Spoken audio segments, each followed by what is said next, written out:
हज़रत बिलाल का दर्द भरा वाक़या, वॉइस ओवर स्क्रिप्ट। दौरानिया तकरीबन 1 मिनट 50 सेकंड। अंदाज रूहानी, जज्बाती, अकीदत भरा। मौजू हज़रत बिलाल पर जुल्म, सब्र और ईमान की अज़मत।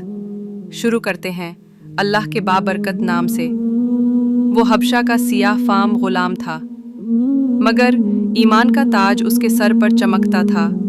वो हज़रत बिलाल थे जिन पर कफ़ारे मक्का ने ज़मीन तंग कर दी। जलती हुई रेत, बरसती हुई कूड़े, सीने पर रखा हुआ बड़ा सा पत्थर, मगर ज़बान पर सिर्फ एक ही लफ्ज़, अहद, अहद। अल्लाह एक है, अल्लाह एक है। काफिर कहते, बिलाल बस कर दे, चुप हो जा। मगर बिलाल के लबों पर न थकन थी न फरियाद, सिर्फ ज़िक्र इलाही की चमक थी। जब हज़रत अबू बकर ने उन्हें खरीद कर आज़ाद करवाया तो बिलाल के जिस्म पर ज़ख्म थे, मगर दिल में नूर था। वही बिलाल जिन्हें नबी करीम मुअज़्ज़िन इस्लाम बनाया, जिनकी अज़ान जन्नत के दरवाजे खोल देती थी।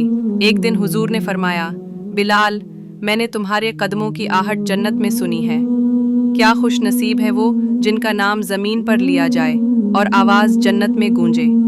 ये हज़रत बिलाल की वो कहानी है जो हमें सिखाती है कि जुल्म सह लो मगर ईमान मत छोड़ो। ये रूह परवर वीडियो आपके लिए हिलान चैनल ने पेश की है।